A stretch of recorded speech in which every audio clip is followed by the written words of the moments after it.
Dear Diary, Dr. Dekker is dead. Again. Alderby pushed him from the cliff's edge, 2,500 feet. His body wasn't found, obviously. I want him to be dead this time, but the world still feels cold. Maybe because Professor Alderby is dead too. Killed by one of us. Maybe all of us. But there's hope.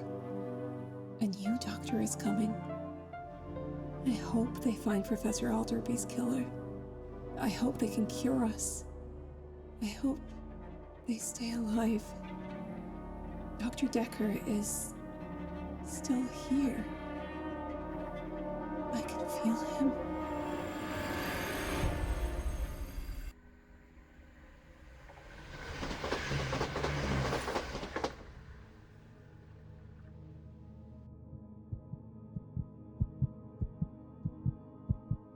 Doctor? Doctor, are you okay? You fainted.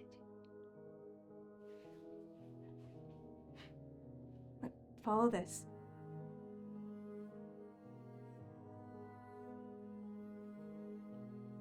Well, you seem okay now, and you take instruction very well. You'll be replacing Dr. Dekker, but before you meet any of his patients, I need you to know that one of them killed Professor Alderby.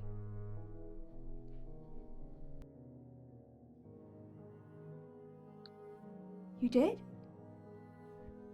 I know that no one was formally charged, but I just know that one of them did it. Dr. Dekker is missing, presumed dead.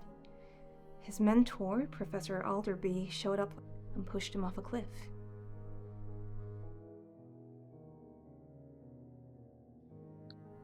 No body, no proof. Alderby was killed the evening he arrived. Bludgeoned to death in Dekker's office. Your office. I need to find out who did it. Can you help me do that, Doctor?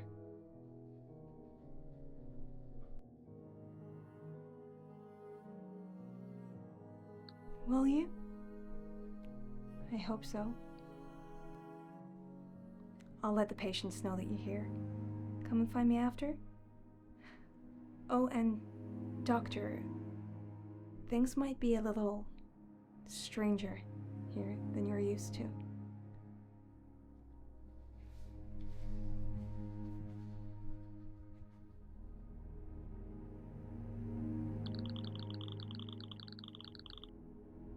Hello, Doctor.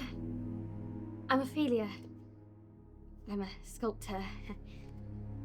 Sorry, it's a bit nerve-wracking, starting again with a new doctor. What if you decide I'm mad?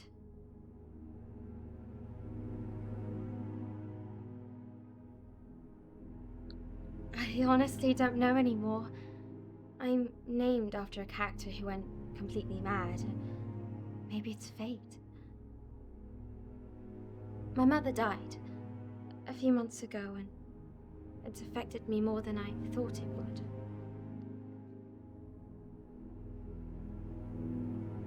Oh, not that close. Not anymore, but it wasn't her fault.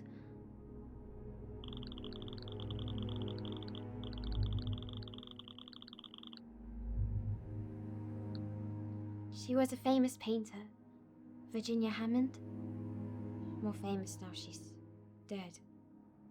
Our relationship was not the best. I've been living in Italy since I was 16.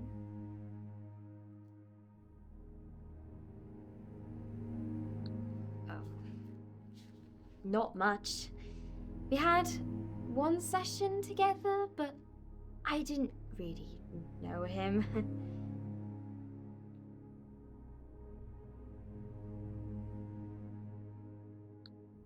Everyone was acting normally that day. But normal for us might seem suspicious to others. I didn't really see anyone around the time he was killed.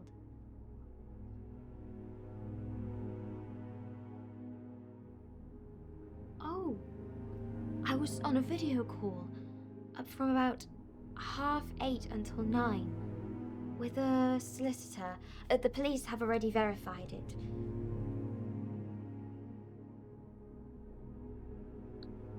Probate. To do with the house.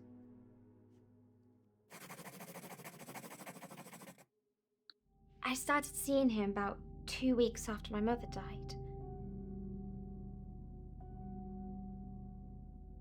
Yes, I suppose so. He had a solid, dependable name. It felt like I'd be safe telling him my secrets.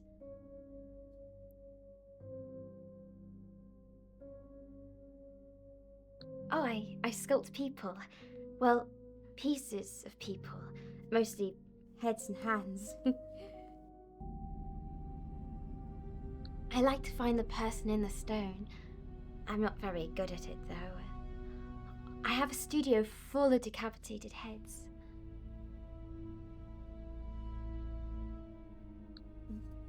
Yes, but I'm nowhere near as successful as she was, though.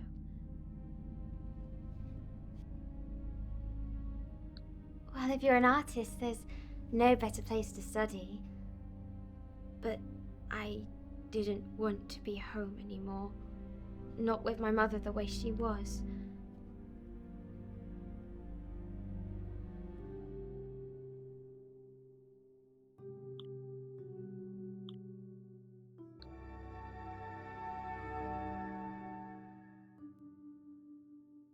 She wasn't, very easy to live with. Especially after she stopped painting. She drank a lot. And I thought she blamed me for everything.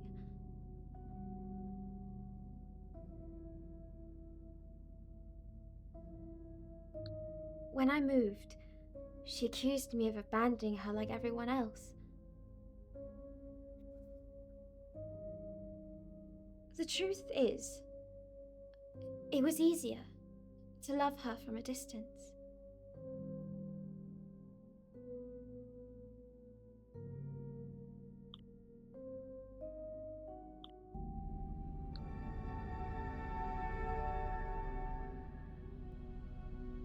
No, but she taught me a lot about art. She took me to galleries when I was younger and taught me how to see like an artist.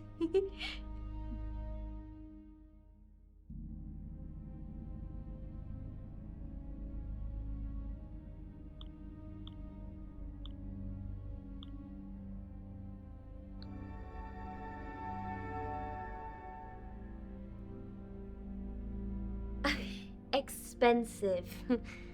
I'm a living, breathing specimen of a poor, starving artist.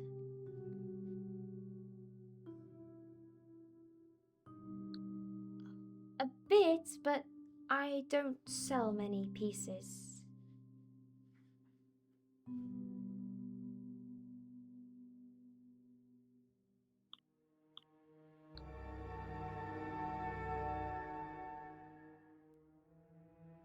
Yes, I asked him where he was. He just said he'd left, but it was only later I found out what really happened.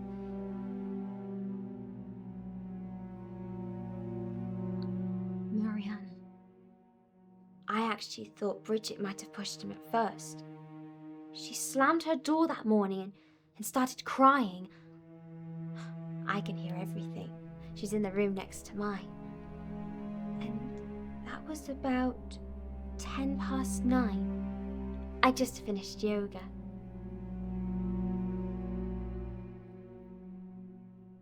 Then I heard Mariana screaming something. A few minutes later, Bridget must have got back before Professor Alderby did.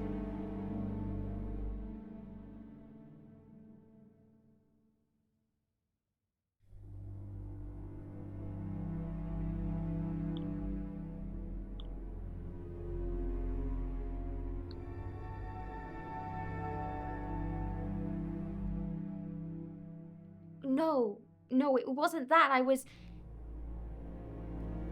hearing voices.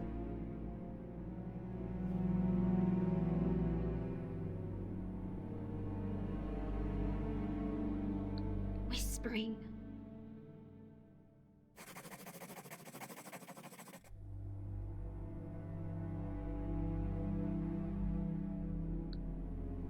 They sounded like women's voices. I thought it was just my imagination at first, but I've only ever heard them in my mother's house. I inherited it when she died.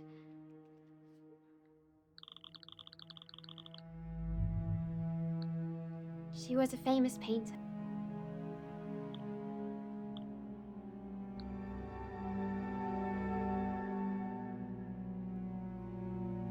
If she did, she never said so. Once, though, she told me that she felt like the house was watching her. I just thought she was being paranoid.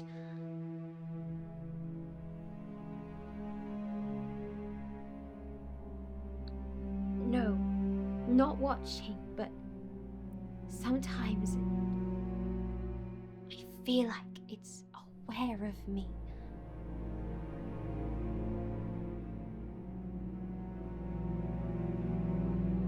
She called me the night she died.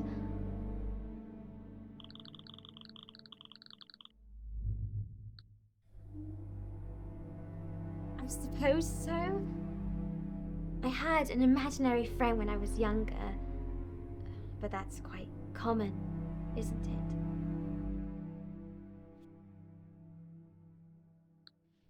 I grew up there. It's a big, sprawling, falling down kind of place. Echoing halls, vast dusty attics, sweeping staircases. Beautiful, but deadly. I think it might be what killed her.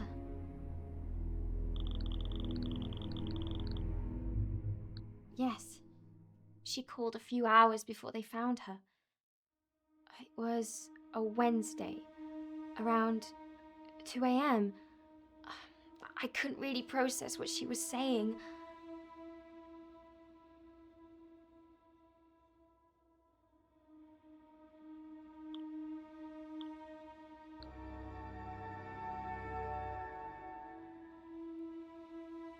Yes, there are people in my mother's house who shouldn't be there. Inside the walls, I can hear them whispering.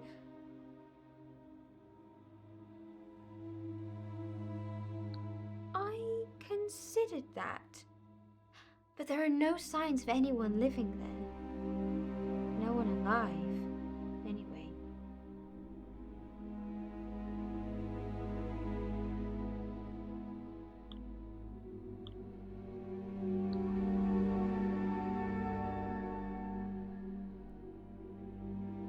If not the house, then something in it. She threw herself down the stairs and broke her neck.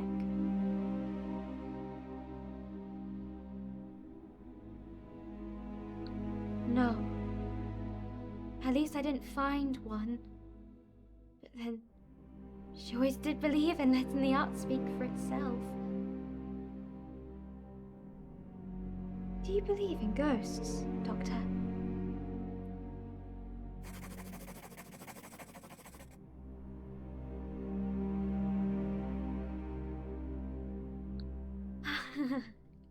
Dr. Dekker was very open-minded. I was wondering if you were the same.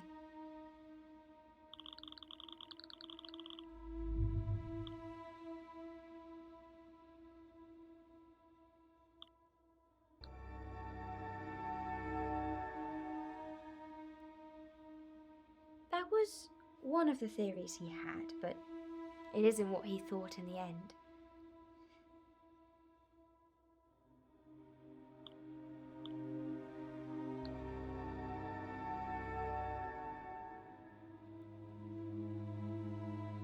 No, not really. They're muffled. You can't make out any words. It's like someone talking on the phone in another room.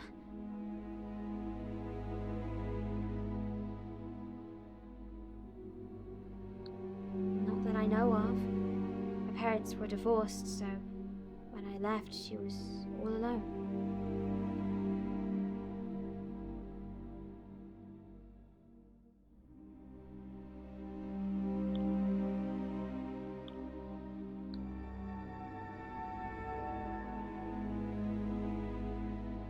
If the voices are ghosts, maybe she was driven mad by them.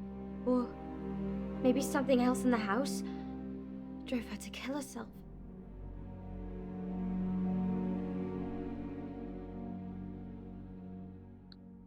I was. That's why I moved here.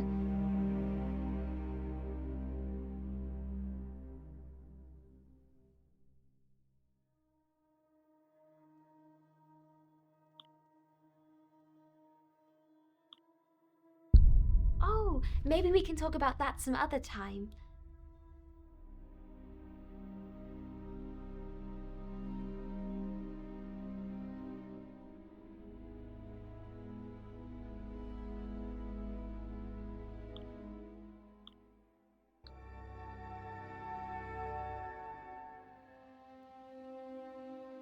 Perhaps it's old and damp and things happen there.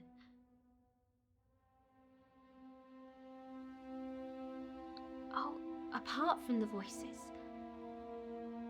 Yes, inanimate things became animate.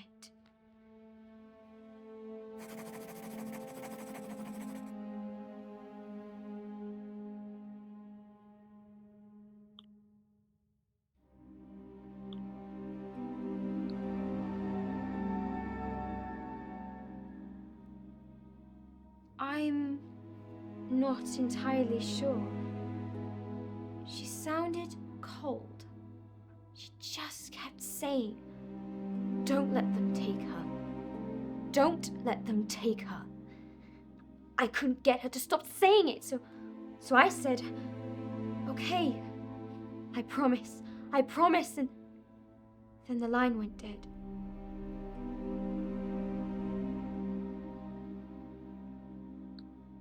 I think it might be the house. She'd sometimes refer to it as old girl.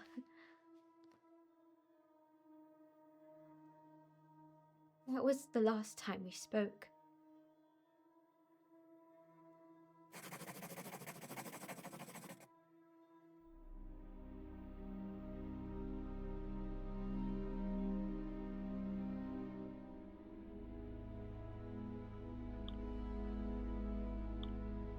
I'd rather not talk about it.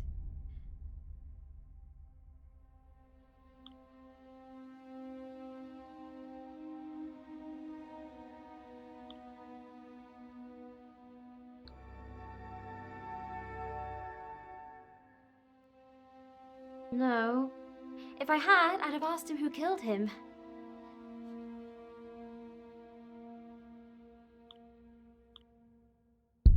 No, those things aren't connected.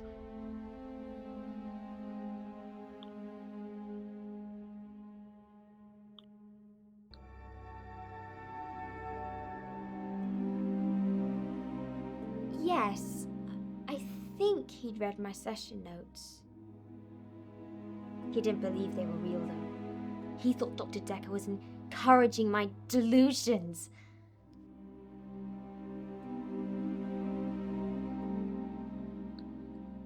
Believing in things that didn't exist. He said Dr. Dekker had been leading me down a dangerous path. He was wrong, anyway. He just didn't know me like Dr. Dekker did.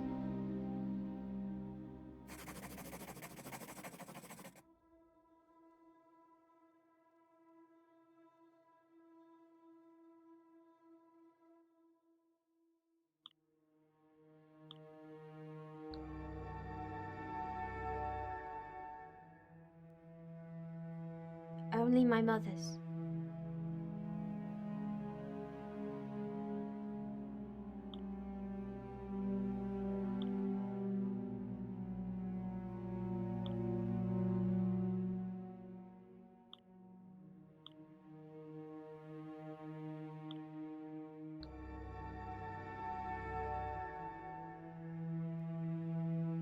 He thought they might be trying to communicate with me.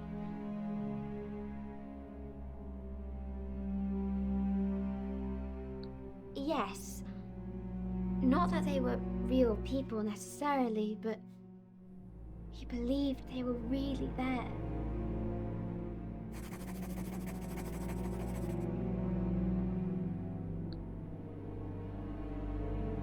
Is that it for today? Thank you, Doctor. I hope I haven't scared you off.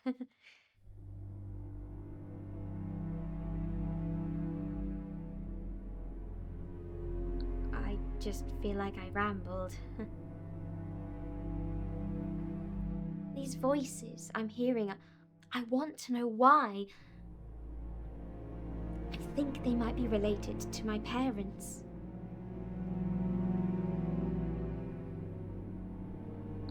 Dr. Dekker seemed to think that I might have been traumatized in my childhood.